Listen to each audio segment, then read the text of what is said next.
Question number 5. Let's see. Okay. So the question goes like this, that if x is restricted by the condition that x value can go from 0 to 2 only, find the range that y can take given that y is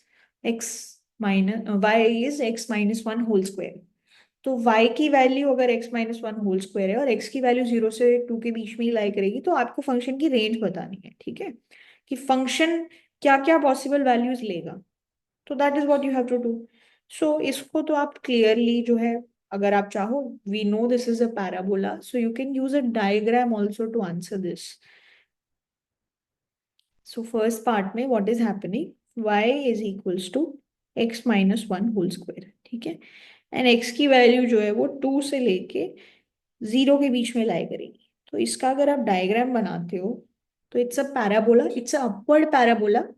and y की value जो 0 होती है वो कब होती है, जब x की वैल्यू 1 होती है, ठीक है. And then it's upward parabola, it's like this, the diagram is like this, ठीक है. तो जब x की वैल्यू 0 होती है तो फंक्शन की वैल्यू 1 होती है, और x की वैल्यू जब 2 होती है तो भी फंक्शन की वैल्यू 1 होती है, ठीक है. तो हमें जो x की वैल्यू है वो 0 से लेके 2 के बीच में ही लाई करेगी यहाँ पे, अकॉर्डिंग टू दिस कंडीशन. तो जो फंक्शन है y, y की पॉसिबल वैल्यूज 0 से लेके 1 के बीच में लाई करेंगी, लेकिन 1 तब आती है जब या तो 0 हो या तो 2. आपने इसको इंक्लूड नहीं किया तो 1 ओपन ब्रैकेट रहेगा, ठीक है. सो सो द रेंज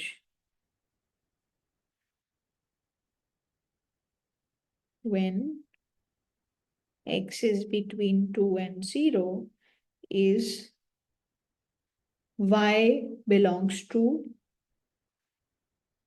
0 ले लेगा, 1 ओपन ब्रैकेट रखेंगे, ठीक है. ये हमारी रेंज है.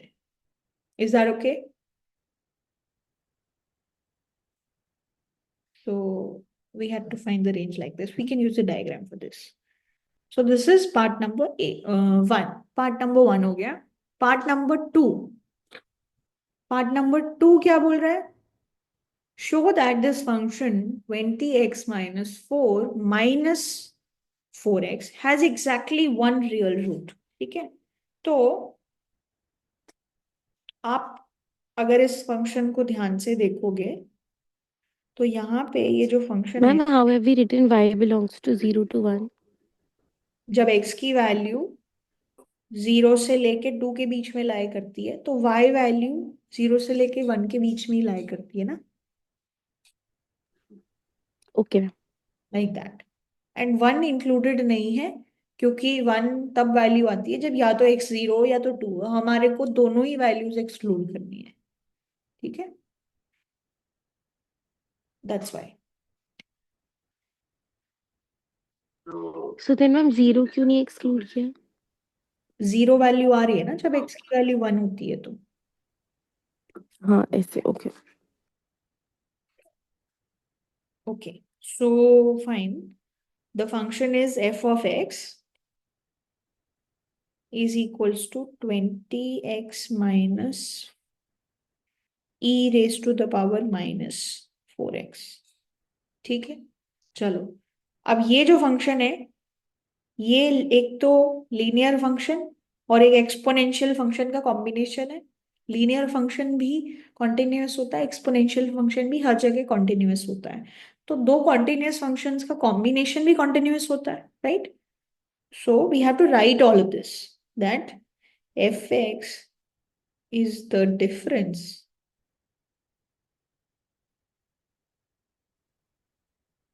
between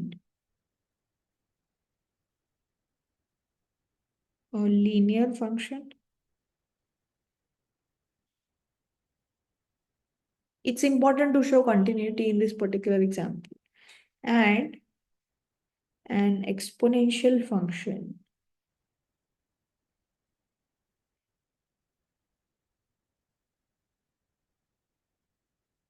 which are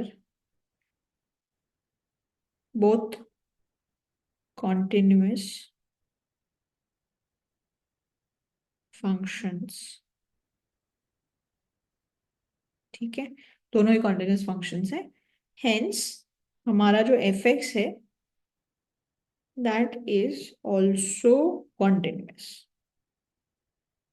ये भी कॉन्टिन्यूस है, ठीक है। तो ये कॉन्टिन्यूस हो गया, ये हमें एक चीज समझ में आ गई, ठीक है। अच्छा, दूसरी चीज, अगर आप इस फंक्शन का डिफरेंशिएशन लेते हो, एफ प्राइम एक्स करते हो, तो क्या होगा? 20x का डेरिवेटिव क्या होगा? 20। E power minus four x का डेरिवेटिव क्या होगा? E power minus four x will be as it is, minus four x का क्या होगा? -4। तो आपका जो डेरिवेटिव है वो हो जाएगा 20 + 4 ई पावर -4x। और हमें पता है कि एक्सपोनेंशियल फंक्शन जो होता है वो हमेशा पॉजिटिव वैल्यू लेता है, चाहे एक्स की वैल्यू नेगेटिव हो चाहे पॉजिटिव हो। तो ये पार्ट तो 20 पॉजिटिव है और ये पार्ट भी हमेशा पॉजिटिव रहेगा। तो ये जो डेरिवेटिव है ना, ये हमेशा ग्रेटर देन जीरो रहेगा। मतलब आप क्या बोल रहे हो? F prime x is always greater than zero. So मतलब you are saying that this function is strictly increasing.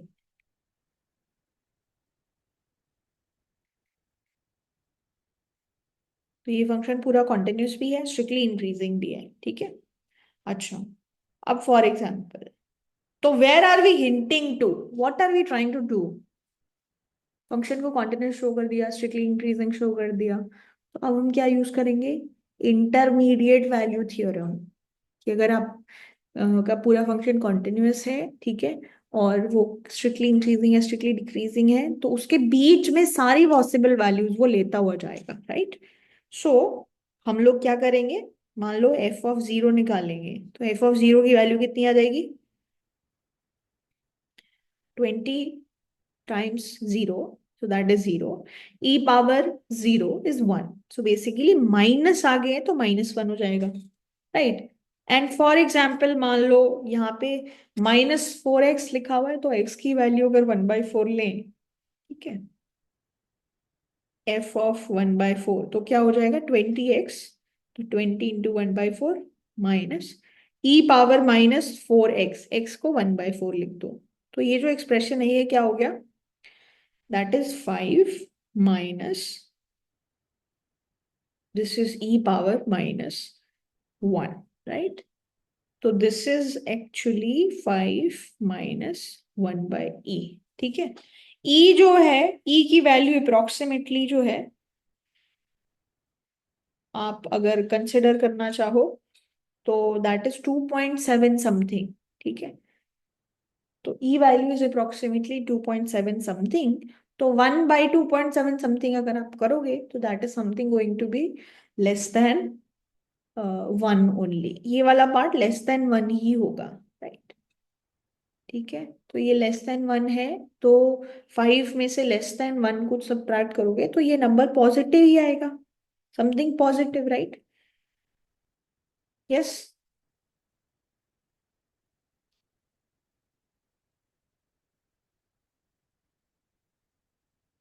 This is something positive, ठीक है। तो अब अगर हम लोग देख रहे हैं कि अगर मैं इंटरवल 0 से 1/4 की बात करूं, ठीक है, तो 0 पे वैल्यू नेगेटिव है, 1/4 पे वैल्यू पॉजिटिव है, एंड फंक्शन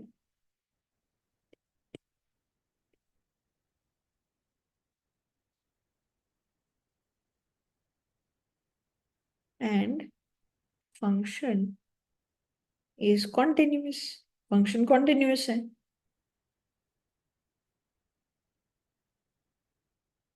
ठीक है। सो इंटरमीडिएट वैल्यू थ्योरम क्या बोलती है?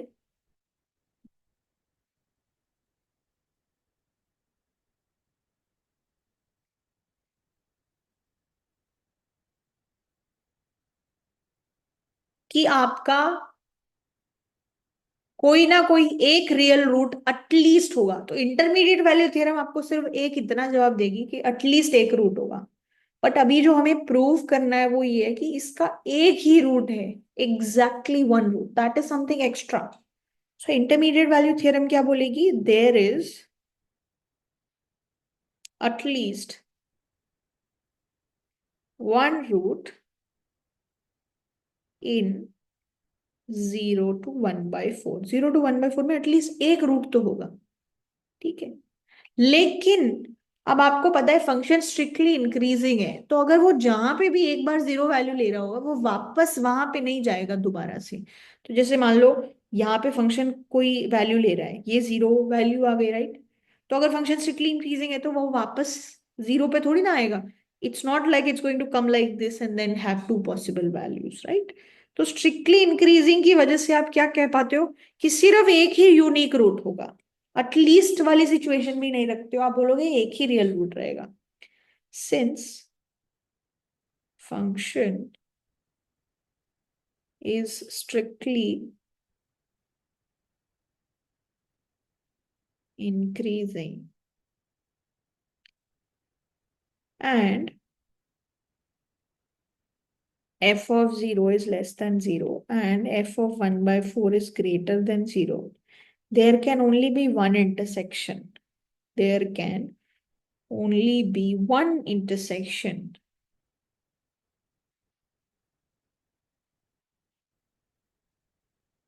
with the x-axis, with the x-axis. Hence, only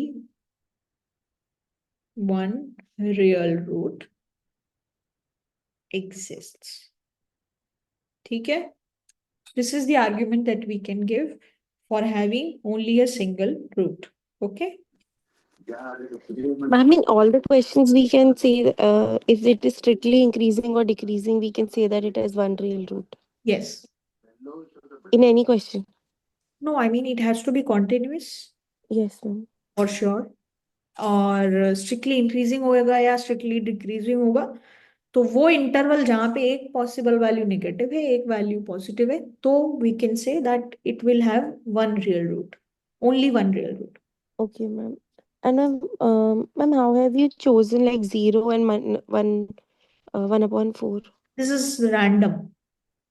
so zero का आइडिया आया क्योंकि कैलकुलेशन सिंपल है and we can clearly see कि इससे जो हमारा आंसर है वो नेगेटिव आ जाएगा, तो मुझे एक वैल्यू नेगेटिव चाहिए एक वैल्यू पॉजिटिव चाहिए।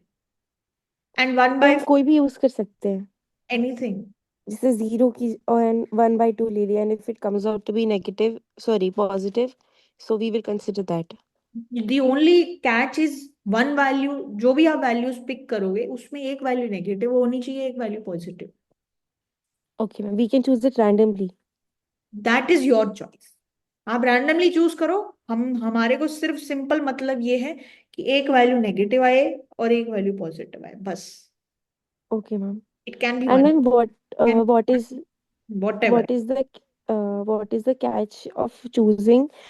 There are only two real roots. मतलब if the question says there are only two real roots, then then this strictly increasing decreasing logic won't work. okay, ma'am. तब वो logic काम ही नहीं कर सकता, आपका रियल Then रूट। हमें solve करने पड़ेंगे. देन या तो सॉल्व करोगे या कुछ और कंडीशन दी हुई होगी यूनिकनेस के लिए, टू रियल रूट में यूनिक वैल्यूज के लिए ये वाले लॉजिक नहीं काम कर सकते। Okay, ma'am. Thank you. All right, so this is part number 2। Moving on, part number B.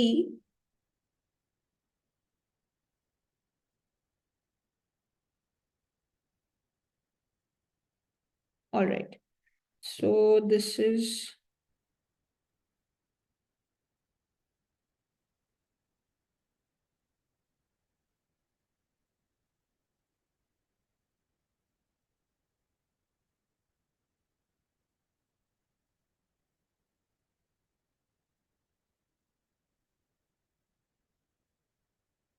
all right, so let's do this is question number 5 b part.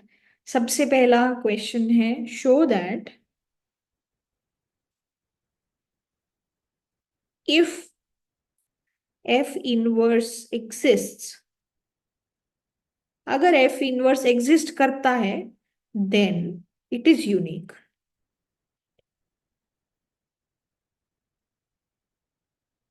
तो f इनवर्स अगर एग्जिस्ट करता है तो इसको यूनिक ही होना पड़ेगा।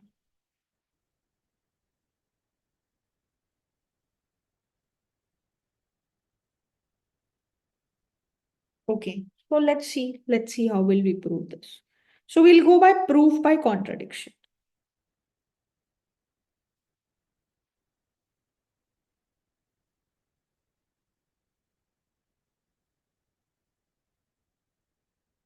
तो proof bye contradiction में आप क्या करते हो, आप मानते हो कि ये चीज वैलिड है बट ये चीज वैलिड नहीं है, ठीक है। आपकी प्रीमाइस करेक्ट है, प्रीमाइस होल्ड कर रही है, लेकिन आपका कंक्लूजन होल्ड नहीं कर रहा। So what are we saying, we are saying the following that suppose f inverse exists and it is not unique. Unique नहीं है मतलब एक ही फंक्शन नहीं है जो एफ इनवर्स दे रहा होगा। तो मान लेते हैं कि चलो एक फंक्शन नहीं है तो कम से कम दो तो होंगे, एक से ऊपर तो दो ही होता है, उसके ऊपर तीन भी हो सकते हैं, but let's say there are two at least, there belongs. तो मान लो दो इनवर्स हैं इसके, एक तो वन बोल रहे हैं F1, एक ये है एंड एक ये है, which are both inverses of f के दोनों ही एफ के इनवर्स हैं, और दोनों एग्जैक्टली सेम फंक्शन नहीं हो सकते, तभी तो अलग फंक्शन होंगे ना, तभी तो यूनिकनेस आएगी। And f inverse x is not equal to f inverse x.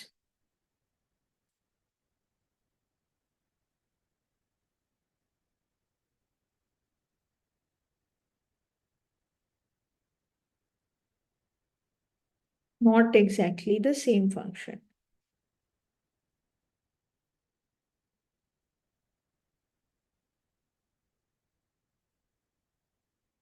Alright, ठीक है। सो अब इसके बाद हम लोग क्या करते हैं, मान लेते हैं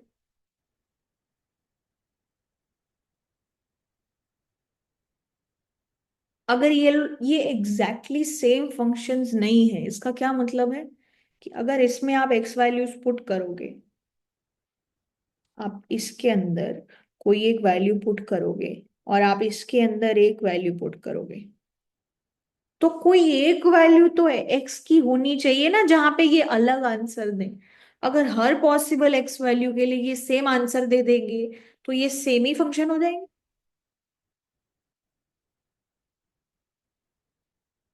let me know if you have understood this point. Yes, ma'am. अगर मैं बोल रही हूँ कि एग्जैक्टली सेम फंक्शन नहीं है, तो मैं सिर्फ ये बोल सकती हूँ कि कोई एक वैल्यू तो एक्स की ऐसी होगी जहां पे ये अलग आंसर देते हैं। अगर एक भी वैल्यू नहीं है ना, तो इसका मतलब ये दोनों एक दूसरे की कॉपी ही है, ये भी एक्स स्क्वायर वो भी एक्स स्क्वायर, ये भी एक्स क्यूब वो भी एक्स क्यूब, ठीक है। So this is not equal for some x not, कोई एक तो वैल्यू होगी ना एक्स नॉट मान लो, और जिसके लिए वो अनइक्वल आंसर देंगे। तो मान लेते हैं कि एक्स नॉट के केस में ये वैल्यू जो है आपको आंसर देती है ए, एंड एक्स नॉट के केस में ये जो दूसरा फंक्शन है ये आपको आंसर देता है बी, ठीक है। क्लियर हो गया। लेकिन अब हमें क्या पता है, इनवर्स की जो डेफिनेशन होती है वो क्या होती है कि but by definition of inverse, inverse की डेफिनेशन से आपको क्या पता है कि अगर एक्स नॉट रखने पे ए आ रहा है, तो जो हमारा फंक्शन था उसमें ए रखने से एक्स नॉट आना चाहिए था, राइट। इनवर्स का तो यही मतलब होता है ना, यस और नो। इनवर्स की डोमेन जो जो एक्चुअल फंक्शन की डोमेन होती है वो इनवर्स की रेंज होती है, और इनवर्स की जो डोमेन होती है वो एक्चुअल फंक्शन की रेंज होती है, right? Are we clear with this point? And because ये भी फंक्शन एफ का ही इनवर्स है, तो फंक्शन एफ में जब आप बी रखोगे तो भी आपका आंसर एक्स नॉट आएगा, राइट? यस। है ना?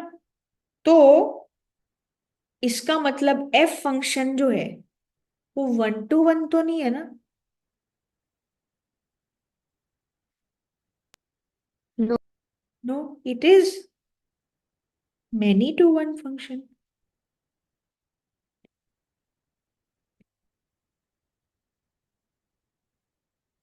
and not 1 to 1.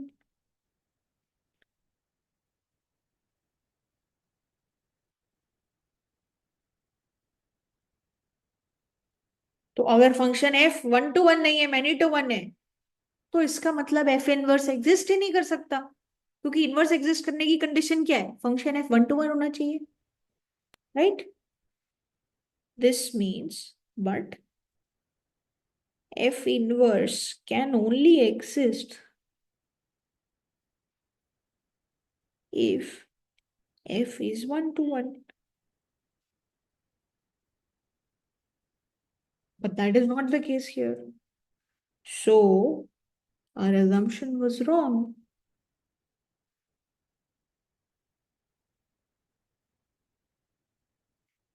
So हमारी जो assumption थी कि f इनवर्स एग्जिस्ट करता है वो गलत हो गई, क्योंकि जो कंक्लूजन आया उसके हिसाब से तो f इनवर्स एग्जिस्ट नहीं करता.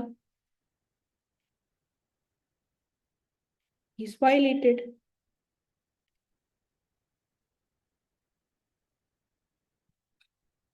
तो इसका मतलब क्या है कि कहीं ना कहीं जो हमने चीज अज्यूम की थी कि ये एग्जिस्ट करता है लेकिन यूनिक नहीं है, there is a problem with that because we are getting a contradiction. So if f inverse exist करता है, it has to be unique. It has to be unique. Otherwise, it is not possible. Okay? So we have proved this.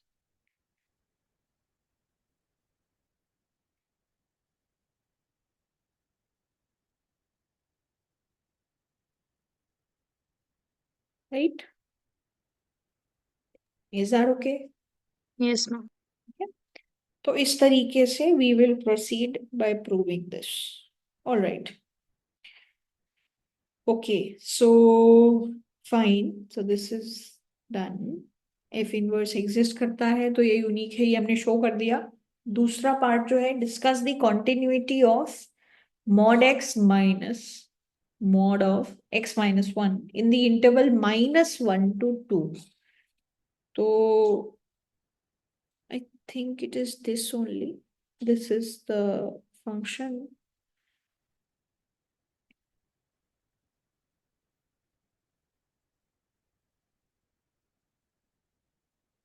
-1 से लेके 2 के interval के बीच में हमें इस function की कॉन्टिन्यूटी के बारे में कमेंट करना है, ठीक है? चलो. सो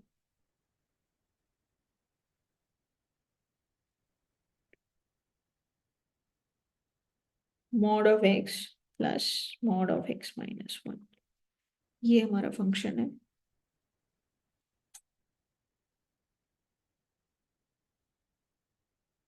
Let's just check it once in the other part. This is question number 5, part number B. This is plus here, and this is mod, and this is x minus 1. ठीक है, fine.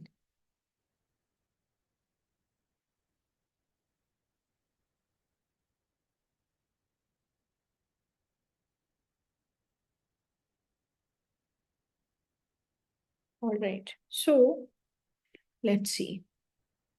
तो देखो, इसमें जो ब्रेकिंग पॉइंट्स आते हैं, एक तो x 0 पे आता है, एक x 1 पे आता है. तो हम अलग अलग इंटरवल्स कंसिडर करते हैं. एक तो देखो, एक तो 0 हो गया, एक 1 हो गया. तो कितने इंटरवल्स हो जाएंगे, एक तो ये हो जाएगा, एक ये हो जाएगा, एक ये हो जाएगा, और एक ये वैल्यू और एक ये वैल्यू, ये डिफरेंट डिफरेंट रीजन्स हो जाएंगे, राइट। सो देखो,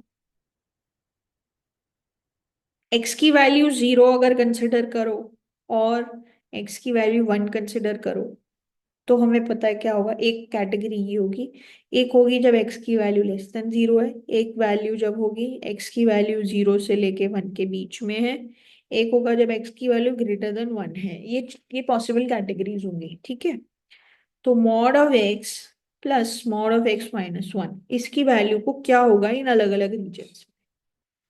तो यहाँ पे क्या होता है, जब 0 या 1 होगी तब, जब आप 0 रखोगे तो ये क्या आएगा, 1 वैल्यू, और जब आप 1 रखोगे तो क्या वैल्यू आएगी, 1। तो दोनों ही केसेस में आपका आंसर क्या आ जाएगा, 1, राइट। दूसरा केस, जब x की वैल्यू लेस देन 0 होगी तो ये नेगेटिव,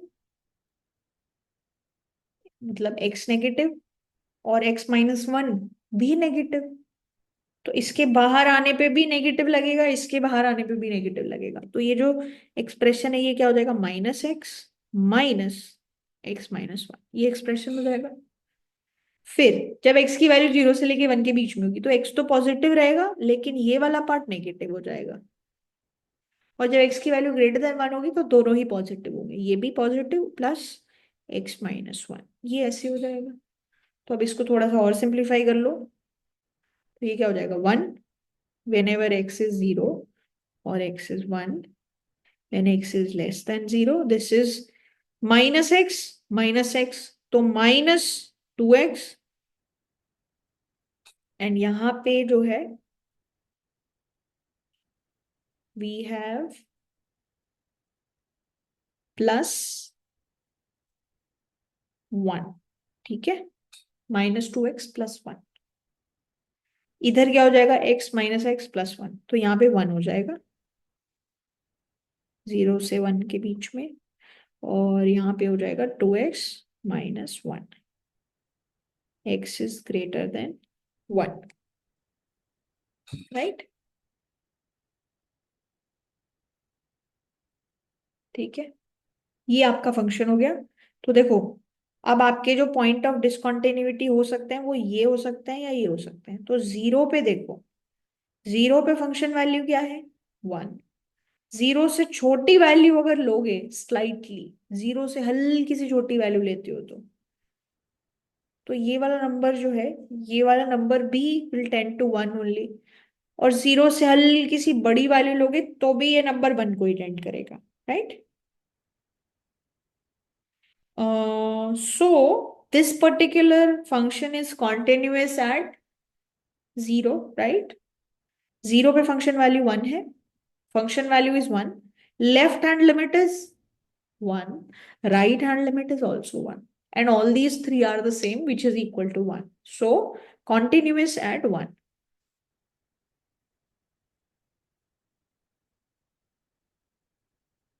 ठीक है, because f of 1 is equals to left hand limit is equals to right hand limit, right? ये हो गया। अब दूसरी बात, 1 पे अगर कंसिडर किया जाए तो जब x की वैल्यू 1 होती है तो क्या होता है,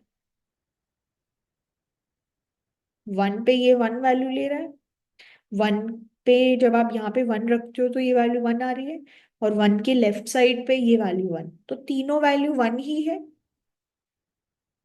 सॉरी, मैंने ये यहाँ पे 1 क्यों कंसिडर किया, आई शुड हैव रिटन 0। तो सिमिलरली इट इज कॉन्टिन्यूअस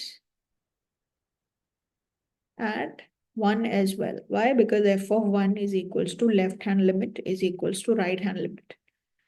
ये तीनों सेम है। और हमें तो ये फंक्शन को कहाँ पे चेक करना था, -1 से लेके 2 के इंटरवल में, तो ये हर जगह ही कॉन्टिन्यूअस है, ठीक है। तो -1 से लेके 2 के इंटरवल में ये पूरी तरह क्या है, function is continuous, right? Because everywhere it is continuous, right? Is that okay? Yes, ma'am. Okay. तो इस तरीके से हम लोग इस पार्ट को कंसिडर कर लेंगे. So this was question number 5, and yeah, this is question number 5.